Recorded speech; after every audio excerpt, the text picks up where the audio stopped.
دنیا کی کسی چیز سے، کسی وجود سے، کسی ذات سے محبت کا ربط و رشتہ قائم ہو جائے تو اس کے امتحان بڑے کٹھن ہوتے ہیں اور منزل تک پہنچنے کے لیے رسوائیاں بھی گوارا کرنا پڑتی ہیں، کٹھن مقامات بھی گزرنے ہوتے ہیں، حالات کا جبر اور تلخیاں سہنا پڑتی ہیں، اور ہزار کاوشوں کے بعد ایک معمولی سی منزل نصیب ہوتی ہے۔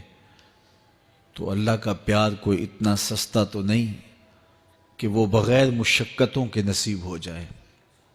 اس کے لیے کوئی رت جگہ نہ کاٹنا پڑے، کوئی مشقت نہ سہنی پڑے، کوئی ملامت گوارا نہ کرنی پڑے، کوئی دکھ نہ جھیلنا پڑے، حالات کے جبر کا مقابلہ نہ کرنا پڑے۔ یہ کیسے ہو سکتا ہے؟ جب آپ ایک متعین مختصر منزل تک پہنچنے کے لیے ہزار جتن کرتے ہیں اور بہت کچھ کھو دینے کے بعد کسی کو پاتے ہیں، تو پھر اس ذات کو پانے کے لیے جو صرف کسی ایک فرد کا مقصود نہیں ہے، جو نبیوں کا بھی مقصود ہے، تو کیا اس تک پہنچنا پھر کوئی آسان کام ہوگا؟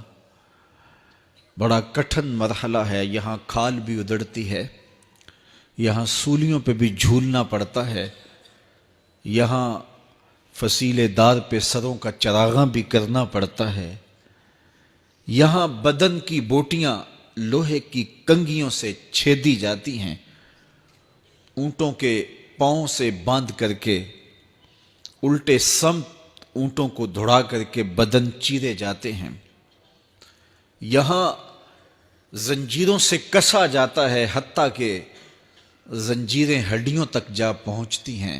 کون سا جبر نہیں جو اہل اللہ کو راہ حق میں سہنا نہ پڑا۔ سر پہ آرا رکھ کے پاؤں تک نبی چیر دیے گئے، اپنوں سے جدا ہونا پڑا، کنان کے تاریک کنووں کو آباد کرنا پڑا، مالک ابن زغر کی قید کی مشقتیں سہنی پڑی۔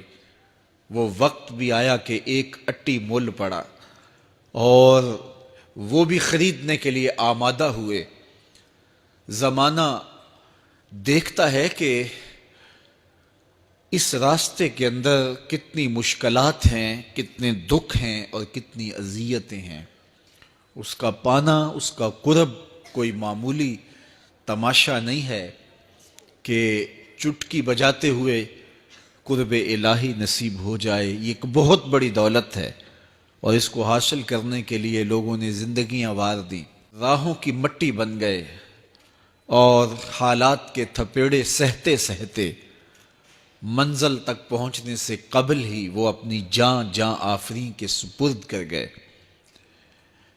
لیکن یہ احسان ہوا اس امت پر کہ شارٹ کٹ رستہ دے دیا گیا، مختصر راہ دے دی گئی۔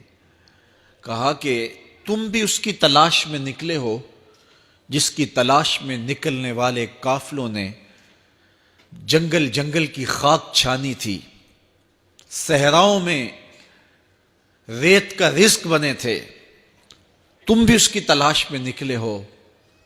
تم جلا دیے جاؤ گے، تم مٹا دیے جاؤ گے، لیکن آؤ تمہیں ایک شجر سایہ دار بتائیں، تمہیں ایک ٹھنڈی چھاؤں بتائیں جس کے سائے میں بیٹھ کے انتظار کرو گے تو منزل تمہیں خود نصیب ہوگی۔